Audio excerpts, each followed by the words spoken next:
Everyone, study for you में आपका स्वागत है। आज हम देखेंगे भौतिकी विज्ञान के कुछ महत्वपूर्ण क्वेश्चंस।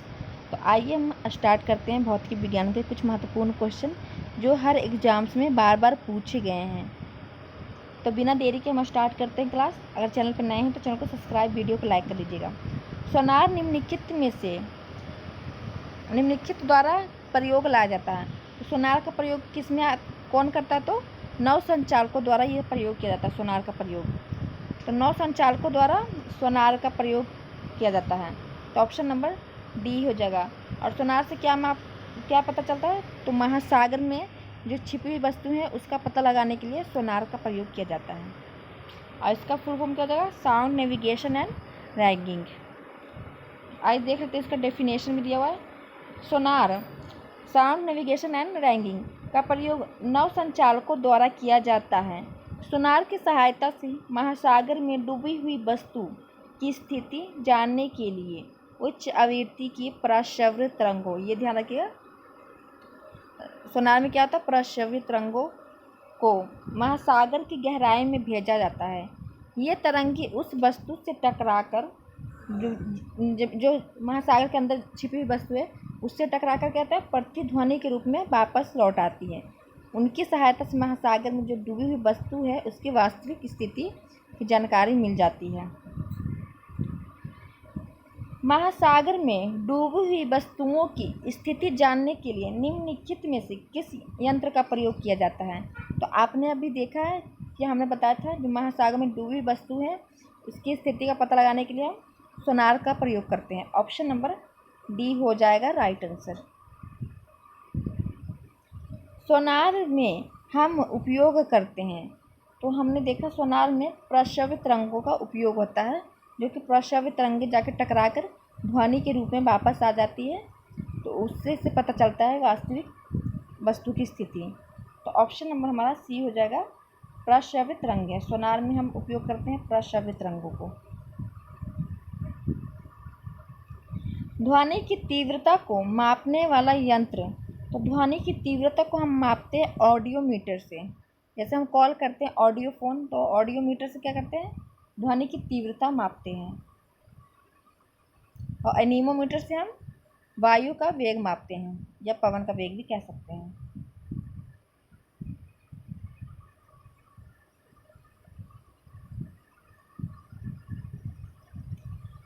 एनीमोमीटर से हम उसका डिस्क्रिप्शन आपको बताती हूँ। इसमें ऑडियोमीटर द्वारा ध्वनि की तीव्रता का मापन किया जाता है, जबकि एनीमोमीटर द्वारा वायु के वेग की माप की जाती है। क्रोनोमीटर एक ऐसा उपकरण है जो तापमान, आर्द्रता, वायु दाब आदि में परिवर्तन होने के बावजूद समय का पूर्व प्रतिशुद्धता के साथ मापन किया जाता है। ऑडियोफोन दोषयुक्त श्रवण शक्ति में सुधार लाने के लिए प्रयोग किए जाने वाला उपकरण है। नेक्स्ट हमारा है, एनीमोमीटर से निम्नलिखित में से किसका मापन किया जाता है? तो एनीमोमीटर से हम पवन का वेग मापते हैं। तो हमारा सी हो जाएगा राइट आंसर। पवन का वेग या वायु का वेग हम मापते हैं एनीमोमीटर से। एनीमो मतलब एनी टाइम, हमारे आसपास में एनी टाइम हवा होती है, तो हम एनीमोमीटर से, इसे ध्यान से याद रख सकते हैं, एनीमोमीटर से पवन का वेग मापते हैं। वायु की गति निम्नलिखित के द्वारा नापी जाती है। तो वायु की गति हम एनीमोमीटर से नापते हैं। ऑप्शन नंबर बी हो जाएगा करेक्ट आंसर। निम्नलिखित में से कौन सुमेलित नहीं है? तो एनीमोमीटर से वायु की चाल मापते हैं, सही है। अमीटर से हम विद्युत धारा मापते हैं, ये भी सही है। पायरोमीटर से उच्च ताप मापते हैं, ये भी सही है। टोक्योमीटर से दबांतर नापते हैं, ये हमारा गलत आंसर हो जाएगा। इसमें गलत ही पूछा है। टोक्योमीटर एक प्रकार का सर्वेक्षण उपकरण है जिसे क्षैतिज दूरियां, लंबवतः उन्नयों एवं दिशाओं के त्वरित मापन हेतु डिजाइन किया गया है। अन्य विकल्पों के युग्म सुमेलित है। पायरोमीटर की सहायता से दूर स्थित उच्च ताप वस्तुओं का ताप मापते हैं। पायरोमीटर किसके मापन में प्रयोग किया जाता है? तो पायरोमीटर से हम उच्च ताप मापते हैं। ऑप्शन नंबर सी हो जाएगा राइट आंसर, उच्च ताप। और ये क्वेश्चन बहुत एग्जाम्स में बहुत बार पूछा हुआ है। आपको ये खुद देखना तो देख लीजिएगा, पढ़ लीजिएगा।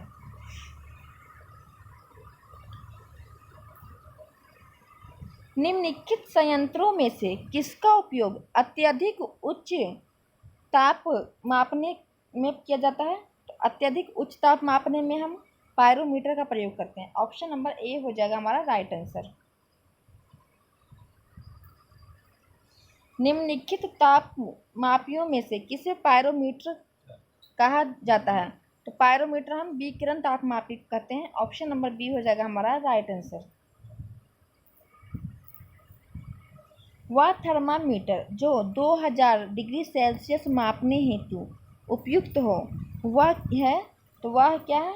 वह पूर्ण विकिरण पायरोमीटर है। ऑप्शन नंबर हमारा सी हो जाएगा। 1500 डिग्री सेल्सियस से अधिक मापेंगे तो पायरोमीटर का उपयोग किया जाता है। ऑप्शन नंबर इसमें हमारा सी हो जाएगा राइट आंसर।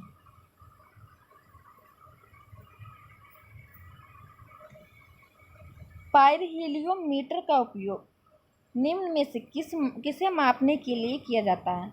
तो पायरोहीलियोमीटर का प्रयोग सोलर रेडिएशन को मापने में किया जाता है। ऑप्शन नंबर हमारा बी हो जाएगा राइट आंसर, सोलर रेडिएशन।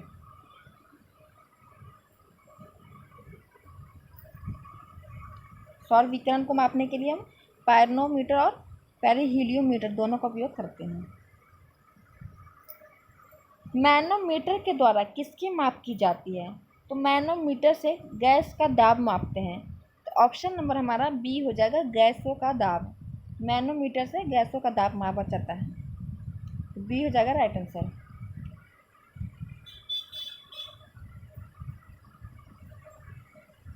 अब मिलान करने का आ गया है, तो आइए हम देख लेते हैं मिलान।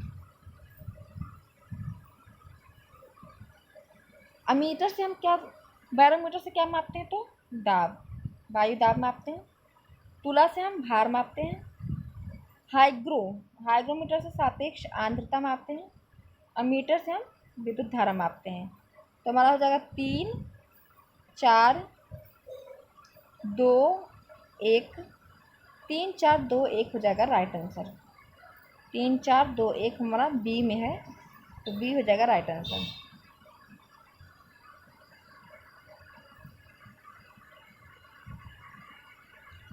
निम्नलिखित युग्मों में से कौन सा एक सही सुमेलित नहीं है? ओडोमीटर से हम वाहनों के पहियों द्वारा तय की गई दूरी को मापने का यंत्र है। ये तो हमारा सही है। ओडोमीटर द्वारा विद्युत चुम्बकीय तरंगों की आवृत्ति मापने का यंत्र है। तो ओडोमीटर से हम विद्युत चुम्बकीय तरंग की आवृत्ति मापते हैं, ये भी हमारा करेक्ट है। ऑडियोमीटर से हम ध्वनि तीव्रता मापन युक्त है। ध्वनि की तीव्रता हम ऑडियोमीटर से मापते हैं, ये पीछे भी हमने देखा, तो ये भी सही है। अमीटर से हम विद्युत शक्ति का मापन करते हैं। शक्ति नहीं, विद्युत धारा का मापन करते हैं। अमीटर से हम विद्युत धारा का मापन करते हैं, तो ये हमारा गलत है, तो इसने नहीं पूछा है। तो विद्युत धारा मापन यंत्र है अमीटर, तो इसका हमारा डी हो जाएगा गलत, तो डी राइट आंसर है। विद्युत धारा निम्न में से किस उपकरण से नापी जाती है? तो विद्युत धारा हम एमीटर से मापते हैं। ऑप्शन नंबर बी हो जाएगा एमीटर राइट आंसर।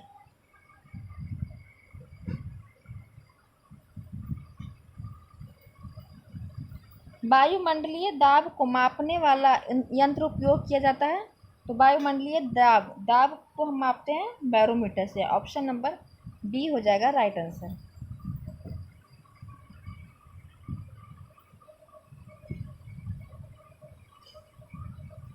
साधारण बैरोमीटर में कौन से द्रव का प्रयोग होता है? तो साधारण बैरोमीटर में कौन सा द्रव का प्रयोग होगा? तो पारा का होता है। साधारण बैरोमीटर में कौन सा द्रव प्रयोग किया जाता है? तो साधारण बैरोमीटर में हम पारा का प्रयोग करते हैं। ऑप्शन नंबर बी हो जाएगा राइट आंसर। देख लीजिए, बैरोमीटर में पारे को प्रयोग अधिक प्रचलन है। बैरोमीटर एक वायु दाब मापी एक यंत्र है जिसकी सहायता से वायुमंडल के दबाव को मापा जाता है। विभिन्न प्रकार के बैरोमीटर में हम अलग अलग मापन यंत्र, द्रव तथा जल, पारा या हवा का प्रयोग किया जाता है। दूध का अपेक्षित घनत्व ज्ञात किया जा सकता है। तो दूध का अपेक्षित घनत्व ज्ञात किया जाता है लैक्टोमीटर से। ऑप्शन नंबर सी हो जाएगा हमारा राइट आंसर। ये भी क्वेश्चन बार बार हर एग्जाम से पूछा गया है। दूध के घनत्व को किसके द्वारा मापा जाता है? तो दूध के घनत्व को हम लैक्टोमीटर से मापते हैं। ऑप्शन नंबर ए हो जाएगा करेक्ट आंसर। वायुमंडल की सापेक्ष आर्द्रता मापी जाती है। तो वायुमंडल की सापेक्ष आर्द्रता हम मापते हैं हाइग्रोमीटर से। ध्यान रखें, आर्द्रता में भी रहा है और ग्रो में भी है, तो इस तरह से आप याद कर सकते हैं। सापेक्ष आर्द्रता वायुमंडल का पूछे तो हाइग्रोमीटर।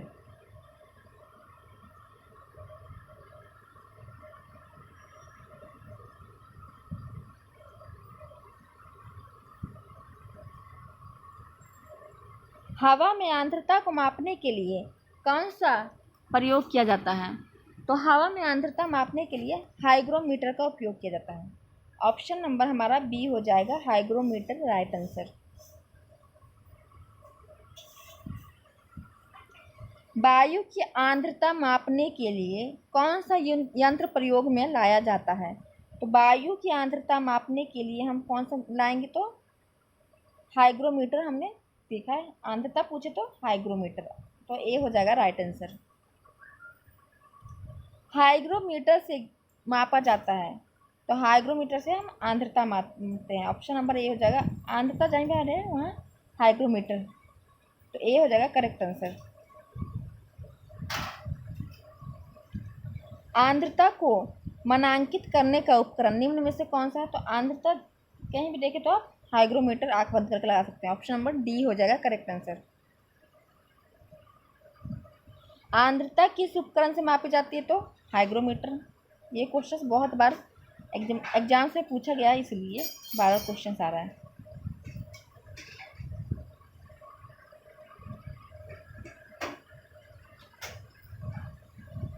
निम्नलिखित में से कौन सा सही सुमेलित है? तो थर्मो रजिस्टर से हम इलेक्ट्रॉनिक थर्मामीटर मापते हैं। ये हमारा सही है। थर्मो रजिस्टर इलेक्ट्रॉनिक थर्मामीटर, यही हमारा करेक्ट आंसर है और इसमें सही सुमेलित पूछा है, तो ए हो जाएगा राइट आंसर।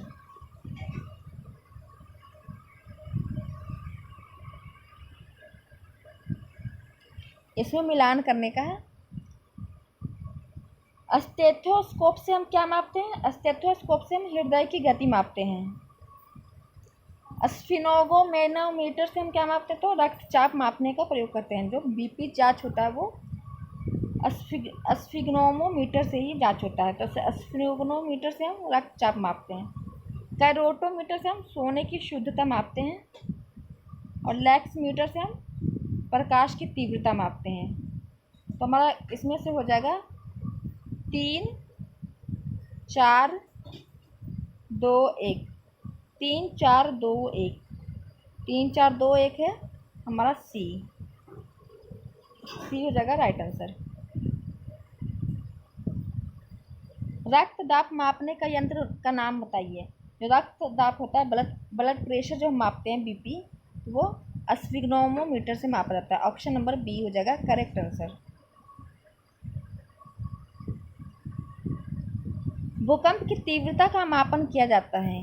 तो भूकंप का तीव्रता हम मापते हैं रिएक्टर पैमाने पर। ये रिएक्टर स्केल भी इसमें बोल सकता है, तो रिएक्टर स्केल या रिएक्टर पैमाने पर हम इसे बोल सकते हैं। और सिस्मोग्राफ से भी हम भूकंप की तीव्रता मापते हैं। तो ऑप्शन नंबर हमारा ए हो जाएगा राइट आंसर। रिएक्टर पैमाने पर भूकंप का तीव्रता का मापन किया जाता है। रिएक्टर पैमाने मापने के लिए प्रयोग होता है तो भूकंपीय लहरों का। तो भूकंपीय लहरों का आयाम रिएक्टर पैमाने से मापने का प्रयोग है। भूकंप की तीव्रता मापी जाती है। भूकंप की तीव्रता तो रिएक्टर स्केल, भूकंप से संबंधित रिएक्टर स्केल या रिएक्टर पैमाना। तो रिएक्टर भूकंप जहाँ पूछे रिएक्टर स्केल या सिस्मोग्राफ, दोनों में से कोई भी सा हो तो उसे आप आंख बंद करके मार दीजिएगा। तो भूकंप की तीव्रता मापी जाती है रिएक्टर पैमाने से। कौन सा सुमेलित नहीं है? सेल्सियस ताप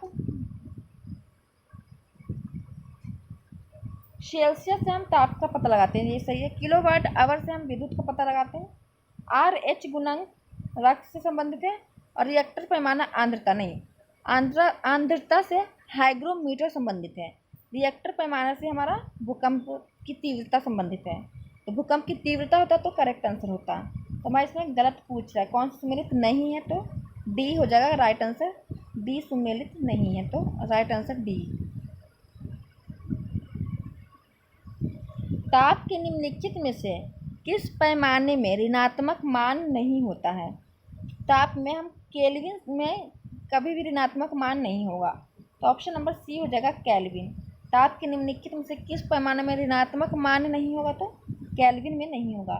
सेल्सियस, फ़ारेनहाइट और ड्यूमर, यह तीनों क्या है? ताप मापी यंत्र है, और इसमें हम ऋणात्मक में माप कर सकते हैं। निम्न में से भूकंप मापी यंत्र कौन सा है? मैंने कहा था रिएक्टर स्केल या सिस्मोग्राफ, दोनों में से कोई भी हो तो भूकंप मापी यंत्र होगा। तो हमारा इसमें भूकंप मापी यंत्र हो जाएगा सिस्मोग्राफ, क्योंकि रिएक्टर स्केल ऑप्शन में नहीं है।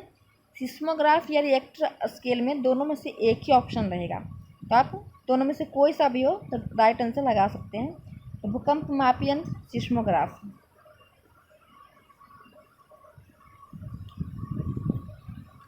अब हमारा मिलान करना आ गया है। फैथोमीटर से क्या मापते हैं? तो फैथोमीटर से समुद्र की गहराई मापा जाता है। अब तो 4 बैरोमीटर से हम वायुमंडलीय दाब मापते हैं। 4 1 हाइग्रोमीटर से हम वायुमंडलीय आर्द्रता हो जाएगा, आर्द्रता हो तो हाइग्रोमीटर। तो 2 अल्टीमीटर से हम ऊंचाई मापते हैं। 3 4 1 2 3 हमारा हो जाएगा करेक्ट। 4 2 1 4 2 3 1 यही था ना हमारा। 4 1 2 3 4 1 2 3 बी में है। 4 1 2 3 बी में है, तो राइट आंसर। समुद्र की गहराई मापते हैं हम फैथोमीटर से, पीछे भी देखा हमने, अभी मिलान में देखा हमने पीछे। तो फैथोमीटर का उपयोग किस मापने में किया जाता है? तो समुद्र की गहराई मापने में फैथोमीटर का उपयोग किया जाता है।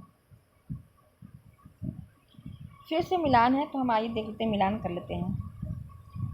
एनीमोमीटर से क्या मापते हैं? तो वायु वेग। एनीमोमीटर से हम वायु वेग मापते हैं, ऑप्शन 3। सिस्मोग्राफ से भूकंप 3 1। बैरोग्राफ से क्या माप लेंगे हम? तो वायुमंडलीय दाब 2।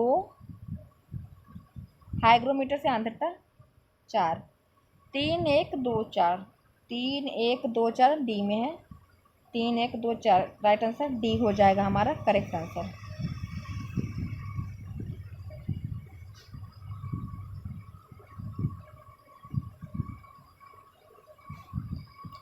फिर से मिलान का ऑप्शन आ गया है, तो हम मिलान कर लेते हैं। मैनोमीटर से क्या मापते हैं? तो मैनोमीटर से गैस का दाब मापा जाता है, तो हमारा सिर्फ दाब है, तो दाब हो जाएगा ऑप्शन। कार्डियोग्राफ से हम क्या मापते हैं? तो हृदय की गति मापते हैं कार्डियोग्राफ से।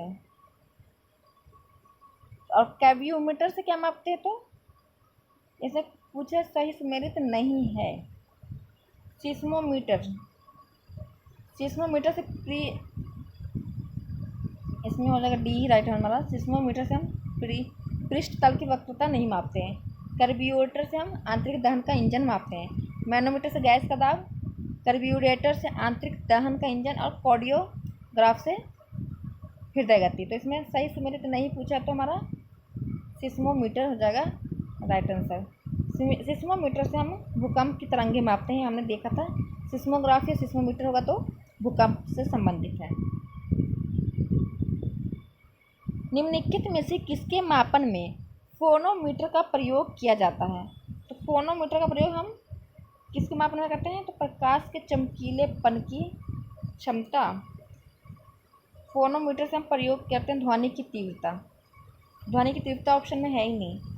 ध्वनि की तीव्रता का हम फोनोमीटर का प्रयोग करते हैं, तो इसमें ध्वनि की तीव्रता किसी में ऑप्शन है ही नहीं, तो इसलिए इसमें स्टार लिख दिया गया है।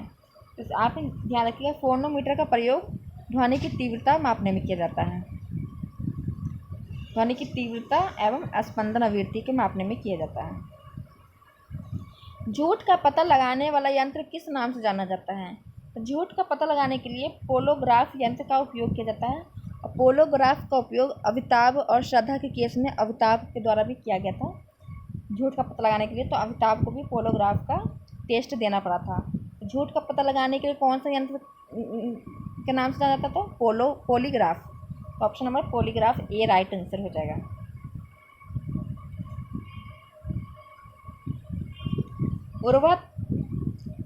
ऊर्ध्वातल एवं क्षैतिज जल, जिसे ऊर्ध्वातल को एलिवेशन और क्षैतिज तल को एजीमथ में कोणीय दूरी को मापने में प्रयुक्त होने वाला यंत्र कौन है? तो ऊर्ध्वाधर तल और क्षैतिज तल में कोणीय दूरी को मापने वाला यंत्र है थियोडोलाइट। ऑप्शन नंबर डी हो जाएगा, थियोडोलाइट हो जाएगा करेक्ट आंसर। थियोडोलाइट को हम ऊर्ध्वाधर तल और क्षैतिज तल में कोणीय दूरी को मापने में प्रयुक्त करते हैं। तो ऑप्शन नंबर हमारा डी हो जाएगा राइट आंसर। तो आज के लिए इतना ही। आपको वीडियो कैसा लगा कमेंट करके बताइएगा। 50 क्वेश्चन था जो कि बहुत महत्वपूर्ण क्वेश्चन था। तो आपको वीडियो कैसा लगा कमेंट करके बताइएगा। वीडियो देखने के लिए thank you so much guys. Channel को सब्सक्राइब, वीडियो को लाइक कीजिएगा। Thank you so much guys. और नेक्स्ट आप कमेंट करके बताइएगा कि जो डेफिनेशन दिया हुआ है वो भी मुझे एक एक लाइन आपको बताऊं या नहीं बताऊं। मैंने नहीं बताया ताकि आपका टाइम कम लगे। अगर आप बोलेंगे कमेंट करके कि नहीं मैम आपको ये सब भी बताइए पढ़ के, तो मैं ये सब भी डिस्कशन कर दूँगी। तो आप कमेंट करके ज़रूर बताइएगा ये बात। नेक्स्ट वीडियो में फिर हम इसमें पूरा डेफिनेशन के साथ पढ़ेंगे। तो वीडियो देखने के लिए thank you so much guys. Channel को सब्सक्राइब जरूर कीजिएगा।